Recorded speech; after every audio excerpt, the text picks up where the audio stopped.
चलिए फिर आज का क्लास शुरू किया जाए। तो पिछली क्लास में हम लोगों ने 60 क्वेश्चन कर लिया था। आज उसी क्रम में आगे चलेंगे। आज 61 नंबर क्वेश्चन से शुरुआत होगा। आज हम लोग 5 क्वेश्चन अटेंड करेंगे। धीरे धीरे जो 150 क्वेश्चन का टारगेट बनाए थे उस ओर हम लोग बढ़ रहे हैं। चलिए आज हम लोग थोड़ा सा कम क्वेश्चन है, 5 ही क्वेश्चन है। पिछले वाली वीडियो में 10 क्वेश्चन सॉल्व कराए थे। आज थोड़ा सा जो लिखने वाला पेन है वो थोड़ा सा चल नहीं रहा है, इसलिए क्वेश्चन देखने के बाद सीधा इसका पीडीएफ देखेंगे, शायद बेहतर तरीके से समझ में आएगा। चलिए आज का क्वेश्चन हम लोग के सामने क्या है कि वाइट लेबल एटीएम क्या है। वाइट लेबल एटीएम, चलिए इसे देखा जाए, ध्यान से जूम कर किया जाए, इसे देखा जाए क्या है ये आपके सामने क्वेश्चन है। क्वेश्चन क्या है, वाइट लेबल एटीएम क्या है।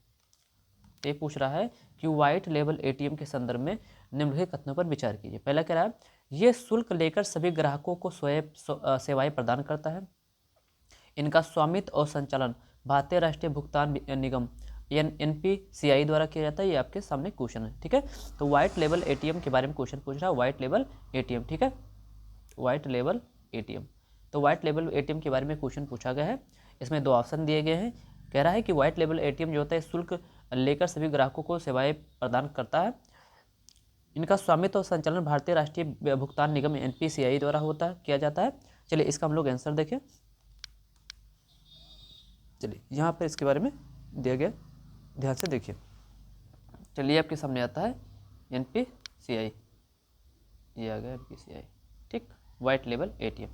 चलिए ध्यान से देखिए, तो वाइट लेबल एटीएम के बारे में यहाँ दिया गया है। क्या कह रहा है, वाइट लेबल एटीएम जो होता है वो स्वचालित टेलर मशीन है, ठीक है, जिनका स्वामित्व और संचालन गैर बैंकिंग संस्थाओं द्वारा किया जाता है। मतलब व्हाइट लेबल जो मशीन होती है, व्हाइट लेबल जो एटीएम है, इसका जो संचालन किया जाता है वो संचालन गैर बैंकिंग संस्था द्वारा होता है। किसी बैंकिंग संस्थाओं के द्वारा इसका संचालन नहीं किया जाता है, ठीक है। लिखा है कि गैर बैंकिंग संस्थाओं को व्हाइट लेबल एटीएम के रूप में जाना जाता है। जैसे एयरटेल पेमेंट बैंक हो गया, UPI हो गया, ऐसे जो बैंक होते हैं वो। तो कह रहा है गैर बैंकिंग संस्थाओं को, जितने भी गैर बैंकिंग संस्थाएं हैं उन सबको क्या कहा जाता है, उन्हें व्हाइट लेबल एटीएम कहा जाता है, ठीक है, ऑपरेटर के रूप में जाना जाता है। ये एटीएम भारतीय रिजर्व बैंक द्वारा जारी दिशा निर्देश के तहत स्थापित किए जाते हैं, ठीक है, याद रहेगा। व्हाइट लेबल एटीएम की स्थापना उन क्षेत्रों में बैंकिंग सेवाएं बढ़ाने के लिए की जाती है जहां पारंपरिक बैंक से शाखाओं की स्थापना संभव नहीं है, यह आर्थिक रूप से व्यवहार्य नहीं है। दूसरा कह रहा है, व्हाइट लेबल एटीएम की मुख्य विशेषता क्या होती है। पहला, व्हाइट लेबल जो एटीएम होती है वो सबसे पहले याद रखिए वो गैर बैंकिंग संस्थाओं द्वारा क्या होती है, संचालित होती है। मतलब वो किसी बैंक के द्वारा संचालित नहीं होती हैं, बल्कि वो प्राइवेट कंपनियां होती हैं जो बैंकों से क्या होती है, जुड़ी होती है और RBI के दिशा निर्देश को क्या करती है, जारी करती है, ठीक है। लिखा है, सामान्य तौर पर पारंपरिक एटीएम बैंकों के स्वामित्व में तथा उनके द्वारा संचालित होते हैं। इसके विपरीत व्हाइट लेबल एटीएम गैर बैंकिंग संस्थाओं द्वारा क्या होते हैं, संचालित। तो इसमें जो नोट करने वाला पॉइंट क्या है कि जो व्हाइट लेबल एटीएम होते हैं वो गैर बैंकिंग संस्थाओं द्वारा क्या होते हैं, संचालित। ये किसी बैंक के द्वारा संचालित नहीं किए जाते, बल्कि ये बैंकों से क्या होते हैं, जुड़े होते हैं, ठीक है। इन संस्थाओं में स्वतंत्र एटीएम परिनियोजनकर्ता, खुदरा कंपनियां, प्रौद्योगिक फार्मा व अन्य वित्तीय सेवाएं प्रदत्त शामिल हो सकते हैं, ठीक है। इसलिए कथन 2 जो है वो सही नहीं है, ठीक। इसमें कथन 2 में क्या कहा गया था, ध्यान से देखिए। कथन 2 में क्या कहा गया था, तो यहाँ है, इनका स्वामित्व और संचालन भारतीय राष्ट्रीय भुगतान निगम द्वारा किया जाता है। बिल्कुल क्या है, ये गलत है, ठीक है। हम लोग को भी पता चला कि इनका जो स्वामित्व होता है ये क्या होते हैं, ये किसके द्वारा दिशा निर्देश किया जाता है, इसका इनको RBI द्वारा दिशा निर्देश किया जाता है। और ये पूर्ण से क्या होती है, ये जो होती है ये गैर बैंकिंग संस्था होती है। क्या होती है, गैर बैंकिंग संस्था। तो इनका स्वामित्व और संचालन भुगतान निगम द्वारा नहीं किया जाता, ये याद रहना चाहिए। हाँ, इनका स्वामित्व और संचालन में जो दिशा निर्देश किया जाता है वो RBI द्वारा किया जाता है और इनके ऊपर जो स्वामित्व होता है वो गैर बैंकिंग संस्थाओं का होता है। दूसरा, ये शुल्क लेकर सभी ग्राहकों को सेवाएं प्रदान करते हैं। तो ये न्यूनतम शुल्क लेती हैं, ठीक है, न्यूनतम शुल्क लेकर, ठीक। तो न्यूनतम शुल्क के माध्यम से क्या करती है, बैंकिंग सेवाएं प्रदान करती है, ठीक है। तो ध्यान रखिए, वाइट लेबल एटीएम जब भी पूछा जाएगा तो पहला ये है, वो याद होना चाहिए कि इनका जो स्वामित्व होता है कुल मिला के गैर बैंकिंग संस्थाएं होती है। इनमें जो दिशा निर्देश जारी करता है वो आरबीआई करता है, और ये न्यूनतम शुल्क लेकर क्या करती है, सभी बैंक ग्राहकों को क्या प्रदान करती है, तो सेवाएं प्रदान करती है। ठीक है, आगे चला जाए, चलिए आगे देखा जाए क्वेश्चन। चलिए ये आपके सामने दूसरा क्वेश्चन आ गया। ठीक, चलिए इसे देखा जाए, ये क्या है क्वेश्चन, पहले देखिए फिर क्वेश्चन के बाद आंसर देखा जाए। ये क्वेश्चन इसमें है, कह रहा है सरकारी बजट को अधिक कुशल और प्रभावी बनाने के लिए, किस किस बजट की बात हो रही है, सरकारी बजट को, कह रहा है कि सरकारी बजट को अधिक कुशल और प्रभावी बनाने के लिए निम्नलिखित में से कौन से परिवर्तन किए गए। पहला, केंद्र प्रायोजित योजनाओं का पुनर्गठन किया गया, यह है। दूसरा, रेल बजट और आम बजट का विलय किया गया। तीसरा, व्यय को योजनागत और गैर योजनागत वर्गीकरण करना, ये सामने आपके दिया गया है। चलिए पहले इसको हम लोग देख लेते हैं, इसके बाद इसका हम लोग आंसर खुद ही बताएंगे। ठीक है, चलिए आपके सामने क्वेश्चन आया, क्वेश्चन का आंसर ये है, क्योंकि मार्कर चल नहीं रहा उतना ठीक से, तो हम खुद ही बता देते हैं। तो यहाँ हम लोग थोड़ा सा देखेंगे, समझेंगे, फिर इसका आंसर खुद ही देंगे। ठीक है, ये देखिए, तो ये क्या है, इसमें क्या दिया गया है कि पिछले 2 दशक में केंद्रीय बजट को और अधिक कुशल बनाने के लिए किए गए कुछ प्रमुख परिवर्तन। मतलब पिछले 2 दशकों में कुल मिलाकर हम ये कह सकते हैं कि केंद्रीय बजट को सरल बनाने के लिए और कुशल बनाने के लिए जो सरकार के द्वारा प्रयास किए गए, उसमें क्या किया गया, इसमें क्या किया गया, केंद्र प्रायोजित योजनाएं जो थी, जो केंद्र प्रायोजित योजनाएं थी, और उन पर व्यय का क्या किया गया, युक्तिकरण किया गया। अर्थात बजट 2016-17 में केंद्र के व्यय हेतु एक वर्ग की प्रणाली की शुरुआत की गई थी। यह वर्ग की प्रणाली केंद्र प्रायोजित योजनाओं के वर्गीकरण पर क्या थी, आधारित थी। ठीक, इसके अंतर्गत क्या किया गया, 66 केंद्र प्रायोजित योजनाओं को घटाकर कितना कर दिया गया, 28 कर दिया गया। तो याद रहना चाहिए कि 2016-17 में टोटल जो केंद्र प्रायोजित योजनाएं थी वो कितनी थी, 66, जिनको घटाकर कितना कर दिया गया, 28। इसका मतलब जो पहला ऑप्शन था केंद्र प्रायोजित योजनाओं और उन पर व्यय का युक्तिकरण, वो वाला ऑप्शन आपका सही था। आगे देखिए भी बता रहे इसमें। दूसरा क्या कह रहा है कि यह प्रणाली जो केंद्र प्रायोजित प्रणाली है, युक्तिकरण के लिए नीति आयोग द्वारा गठित मुख्यमंत्री के एक उप समिति की सिफारिश पर लागू की गई। तो याद रखिए, केंद्र प्रायोजित योजनाओं की संख्या 66 से घटाकर कितनी कर दी गई, 28 कर दी गई, ताकि इन पर होने वाला व्यय क्या हो जाए, कम हो जाए, और बजट अधिक क्या हो, कुशल हो। इसके लिए जो काम किया गया था वो नीति आयोग के द्वारा मॉडल तैयार किया गया था, जिसमें मुख्यमंत्री की एक उप समिति की सिफारिश पर इसको लागू किया गया था। दूसरा क्या है, योजनागत और गैर योजनागत वर्गीकरण को क्या कर दिया गया, समाप्त कर दिया गया। तो याद रखिए, इसमें योजनागत और गैर योजनागत वर्गीकरण को क्या कर दिया गया, समाप्त कर दिया गया। ठीक है, आगे देखा जाए तो उसमें है रेल बजट और आम बजट का क्या किया गया, विलय किया गया। ठीक, तो चलिए इसमें देखा जाए आंसर हम लोगों को कौन सा सही था। चलिए इसमें आंसर देखिए दिया है, सरकारी बजट को अधिक कुशल और प्रभावी बनाने के लिए इनमें से कौन से परिवर्तन किए गए थे। तो पहला कह रहा है केंद्र प्रायोजित योजनाओं का पुनर्गठन करना, ये बिल्कुल सही है। तो केंद्र प्रायोजित योजनाओं को क्या किया गया था, पुनर्गठित किया गया था, अर्थात उनकी संख्या 66 से घटाकर कितनी कर दी गई थी, 28 कर दी गई थी। दूसरा, रेल बजट और आम बजट का क्या किया, विलय किया गया, ये भी सही है। दूसरा, व्यय का योजनागत और गैर योजनागत वर्गीकरण करना नहीं, वर्गीकरण नहीं किया गया था, वर्गीकरण को क्या किया गया था, समाप्त किया गया था। ठीक है, तो योजनागत और गैर योजनागत वर्गीकरण को क्या कर दिया गया था, समाप्त कर दिया गया। यहाँ किया जाएगा कि व्यय का योजनागत और गैर योजनागत वर्गीकरण किया गया था, जबकि उसे क्या कर दिया गया था, समाप्त कर दिया गया। तो हमारा 1 और 2 कथन क्या है, सही है। ठीक है, चलिए आगे क्वेश्चन देखा जाए। फिर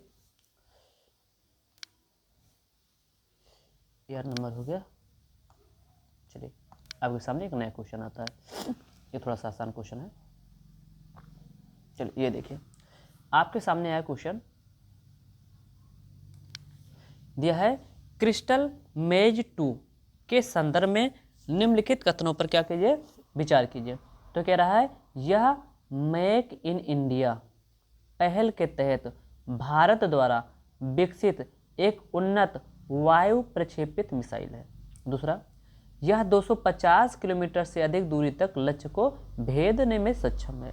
इसे लड़ाकू विमान जैसे उच्च मूल्य वाली स्थिर और हस्तांतरित परिसंपत्तियों को लक्षित करने के लिए डिजाइन किया गया है। ध्यान से देखिए, अगर हम क्रिस्टल मेज 2 की बात करते हैं तो याद रखिए यह मेक इन इंडिया के पहल के तहत भारत द्वारा विकसित एक उन्नत वायु प्रक्षेपित मिसाइल है। नहीं, यह इजराइल द्वारा, किसके द्वारा? इजराइल द्वारा विकसित किया है एक उन्नत वायु प्रक्षेपित मिसाइल है। ठीक है, बाकी दोनों कथन इसमें सही है, ये वाला कथन सही नहीं है। चलिए इसका स्पष्टीकरण देखा जाए, क्या कह रहा है ये। चलिए देखिए इसमें क्या है, चलिए इसका आंसर देखा जाए। पीडीएफ है तो पीडीएफ में देख लिया जाए।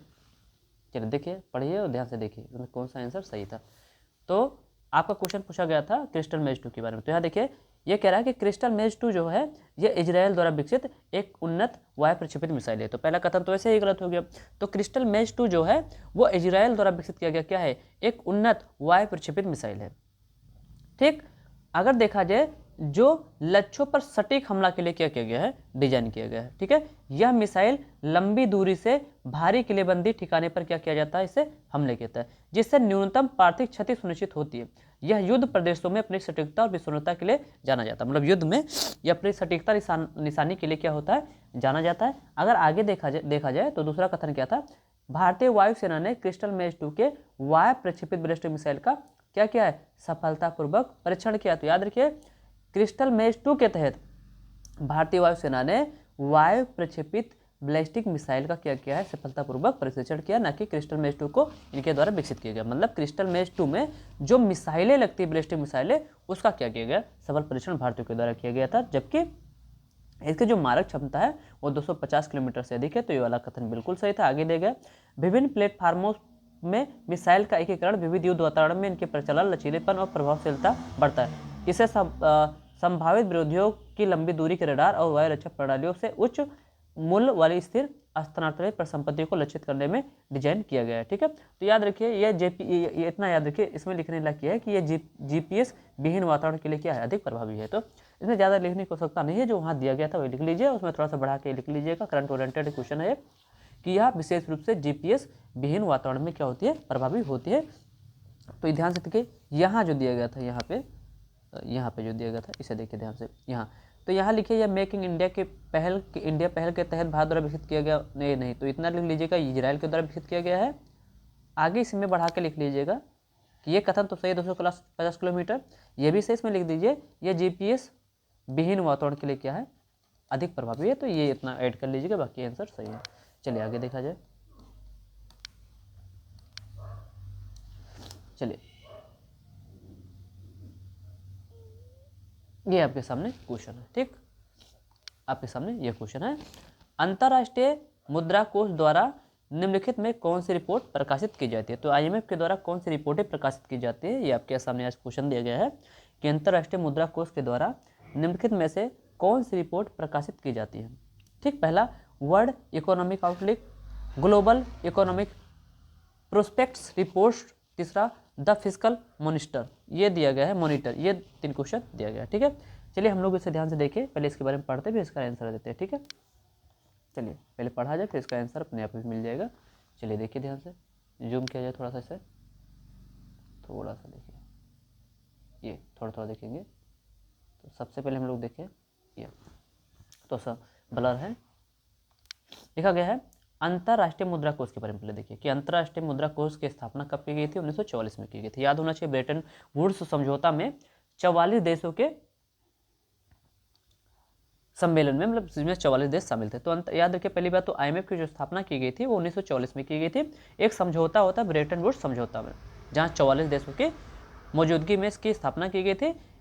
इसके सम्मेलन में और पुनर्निर्माण, अंतर्राष्ट्रीय पुनर्निर्माण और विकास बैंक के साथ की गई थी। तो याद रखिए, जब आईएमएफ की स्थापना की गई थी तभी IBRD की भी क्या की गई थी? स्थापना की गई थी। ठीक है, ये दोनों की स्थापना कहाँ की गई थी? तो अंतर्राष्ट्रीय मुद्रा कोष के वो ब्रेटन वुड्स समझौता में किया गया था 1944 में। आगे लिखा इसमें देखिए, ये तो अंतर्राष्ट्रीय मुद्रा कोष जो होती है ये 3 प्रमुख प्रकार के आउटलुक को जारी करती है। पहला वर्ल्ड इकोनॉमिक आउटलुक। तो याद रखिए वर्ल्ड इकोनॉमिक आउटलुक जो जारी किया जाता है किसके द्वारा जारी किया जाता है, तो वो जारी किया जाता है IMF के द्वारा। तो याद रखिए वर्ल्ड इकोनॉमिक आउटलुक किसके द्वारा जारी किया जाता है, तो वर्ल्ड इकोनॉमिक आउटलुक जो होता है तो ये जारी किया जाता है IMF के द्वारा। दूसरा ग्लोबल फाइनेंशियल स्टेबिलिटी रिपोर्ट अर्थात विश्व वित्तीय स्थिरता रिपोर्ट, ये भी किसके द्वारा जारी किया जाता है, तो the global financial stability report, ये भी IMF के द्वारा जारी किया जाता है। इसे हिंदी में वैश्विक वित्तीय स्थिरता रिपोर्ट भी कहते हैं। ठीक है, आगे द फिस्कल मॉनिटर, ये भी किसके द्वारा जारी किया जाता है, ये भी IMF के द्वारा जारी किया जाता है। जबकि अगर हम लोग ध्यान से देखें तो जो तीसरा कथन कहाँ चला गया, एक मिनट रुकिए, तीसरा कथन हाँ, तो तीसरा नहीं, एक और तीन क्या रहेंगे, सही रहेंगे, तीसरा वाला सही नहीं रहेगा। ठीक है, चलिए आगे देखा जाए तो इसमें क्या है और बताने लायक, बस अभी के लिए इतना बहुत है। इधर देखिए लिखा है ग्लोबल, ये वाला, ये ग्लोबल इकोनॉमिक प्रोस्पेक्ट्स, ये किसके द्वारा जारी किया जाता है, तो ये विश्व बैंक द्वारा जारी किया जाता है। किसके द्वारा, विश्व बैंक द्वारा जारी किया जाता है। चलिए देखा जाए क्वेश्चन क्या था, फिर से एक बार देखें। तो यहाँ दिया है क्वेश्चन, देखिए अब आप आंसर दे सकते हैं। ठीक है, ध्यान से पढ़े होंगे तो देखिए पहला क्या कह रहा है कि अंतर्राष्ट्रीय मुद्रा कोष द्वारा जारी किया जाता है कौन सी रिपोर्ट, पहला वर्ल्ड इकोनॉमिक आउटलुक जारी किया था, तभी हम लोग देखिए वर्ल्ड इकोनॉमिक आउटलुक और वैश्विक विश्व वित्तीय तो स्थिरता रिपोर्ट। तो वर्ल्ड इकोनॉमिक आउटलुक, विश्व वित्तीय स्थिरता और द फिस्कल मॉनिटर, ये तीनों जो जारी किए जाते हैं ये IMF के द्वारा जारी किए जाते हैं। जबकि ग्लोबल इकोनॉमिक प्रोस्पेक्ट रिपोर्ट्स, ये वाला रिपोर्ट विश्व बैंक द्वारा जारी किया जाता है। किसके द्वारा, विश्व बैंक द्वारा। तो इसे याद रखिएगा, एक क्वेश्चन में पूछा जा सकता है। ठीक है, कि ग्लोबल इकोनॉमिक प्रोस्पेक्ट्स रिपोर्ट्स किसके द्वारा जारी की जाती है, तो वर्ल्ड बैंक के द्वारा जारी की जाती है। ठीक है, चलिए आगे देखा जाए। फिर अगर ज़्यादा तेज पढ़ाते होंगे तो बताइएगा, ठीक, कमेंट जो होता होगा उसमें लिख दीजिएगा, हम समझ जाएंगे। आगे देखिए, आगे है UPI के बारे में। किसके बारे में चर्चा किया गया, UPI, ध्यान से देखिए लिखा है एकीकृत भुगतान इंटरफेरेंस। ठीक, इसका हिंदी में अनुवाद क्या होता है, एकीकृत भुगतान इंटरफेरेंस। UPI के संदर्भ में लिखा है UPI लाइट ऐप में एक समय में अधिकतम 2000 रुपये ही रखे जा सकते हैं, पहला कथन है। दूसरा UPI लाइट भुगतान की पुष्टि करने के लिए उपयोगकर्ता को अपना UPI पिन दर्ज करने की आवश्यकता नहीं है। दूसरा UPI उपयोगकर्ता को डेबिट कार्ड उपयोग किए बिना ही कैश डिपॉजिट मशीन पर नकदी जमा करने की अनुमति होती है। ये आपके सामने क्वेश्चन था। चलिए इसका आंसर देखा जाए। ठीक, तो इसका आंसर अगर देखें तो रुक जाइए एक मिनट, इसका आंसर चलिए यहाँ पहले देखें, जूम किया जाए इसे। चलिए देखिए UPI के बारे में।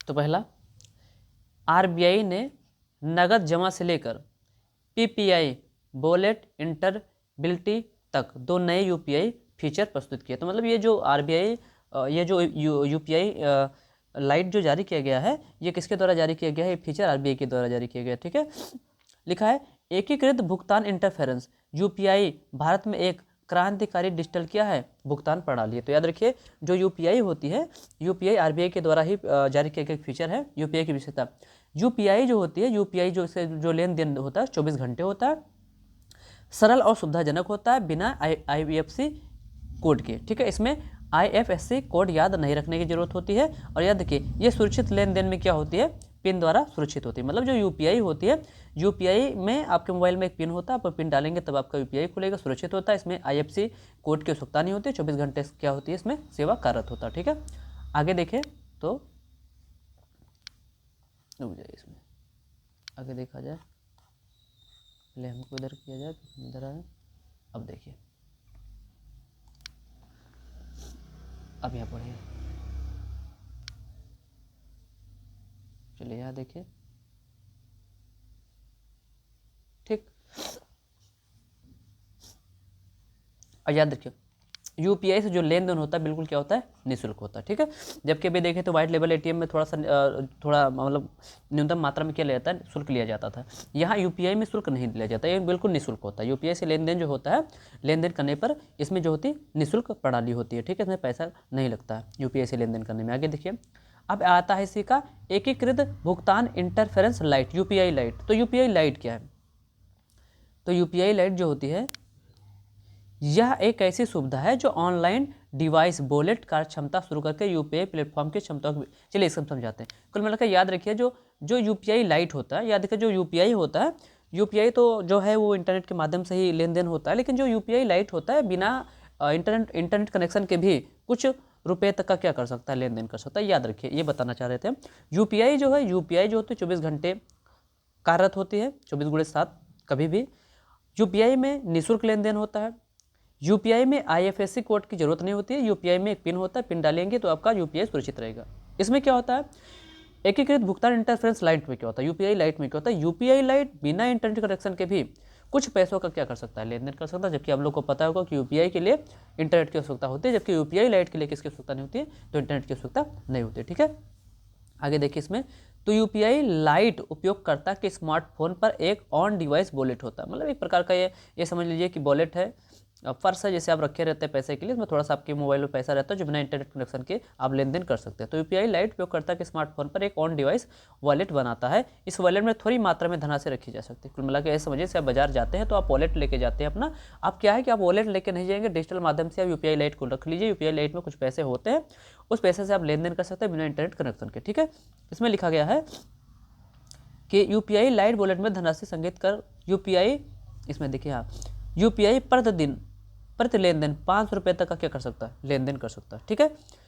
एक दिन में यूपीआई लाइट खाते में कुल 4000 रुपये आ सकते हैं।